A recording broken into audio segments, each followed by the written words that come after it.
Period పథకంలోని సోపానాలు. Herbert ఉపగమం. Period పథకాన్ని Herbert అతని సహచరులు మొదటగా తయారు చేశారు. ఇదంటే బోధన ఒక క్రమంలో జరుగుతుందని చెప్పడం జరిగిందంటే ఒక పీరియడ్లో.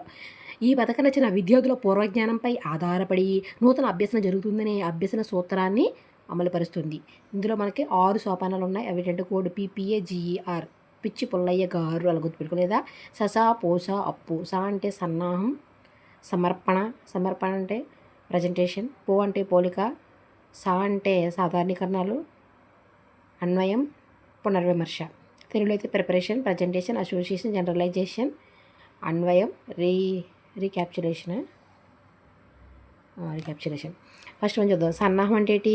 ఉపాధ్యాయుడు పాఠ్యాంశం బోధించడానికి ముందు నూతన జ్ఞానం అంటే ఉపాధ్యాయుడు పాఠ్యాంశాన్ని బోధించడానికి ముందు విద్యార్థుల పూర్వజ్ఞానాన్ని పరిశీలించడం లేదా శీర్షిక ప్రకటన, పిల్లల జ్ఞానం ఎంత ఉందో తెలుసుకోవడానికి అనమాట సన్నాహం. మోటివేషన్ చేయడం, వాళ్ళ పిల్లల్ని మోటివేట్ చేయడం అలాంటిది అంటారు. ప్రిపరేషన్ అనమాట. పిల్లల్ని లెసన్ వినడానికి ఒక ప్రిపరేషన్ లాంటిది అనమాట. ప్రిపేర్ చేస్తాం.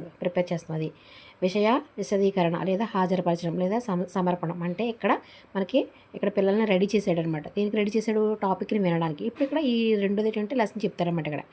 ఇక్కడ ఎక్కువసేపు ఉపాధ్యాయుడు కాలం వెచ్చించాల్సి ఉంటుందన్నమాట.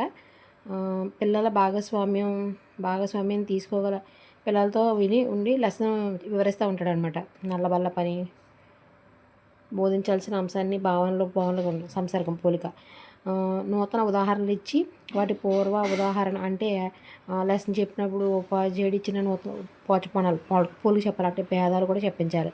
అంటే విద్యార్థులకు అవగాహన పెరగడానికి తోడ్పడుతుంది. ఈ సంసర్గం అనేది విద్యార్థులకు అవగాహన పెరగడానికి తోడ్పడుతుంది. సాధారణీకరణ అంటే ఏంటంటే పాఠం యొక్క ముఖ్య ఉద్దేశం సాధించబడింది లేదనేది ఈ సోపానం తెలుస్తుంది అనమాట.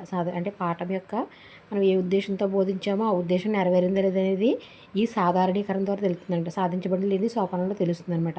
విద్యార్థులు తరగతులు నేర్చుకున్న పాఠ్యాంశంపై స్పష్టమైన భావనలే సాధారణీకరణ. ఇవి పూర్తిగా విద్యార్థులచే చేయించాలి. ఉపాధ్యాయుడు విద్యార్థులు సాధారణీకరణ చేసేటందుకు తగిన సూచనలు మాత్రం ఇవ్వాలంటే విద్యార్థులే ఇవ్వాలి. టీచర్ అనేవాడు సలహాలు ఇవ్వాలంట. సాధారణీకరణలు బట్టి పాఠ్యబోధన విఫలమైంది సఫలమైంది తెలుస్తుంది. నెక్స్ట్ వచ్చేసి అన్వయించుకోవడం అంటే నిజ జీవితంలో అన్వయించుకోవడం అనమాట. అంటే ఇప్పుడు నేర్చుకున్నటువంటి జ్ఞానాన్ని నూతన పరిస్థితులకు ఉపయోగించుకోవడం.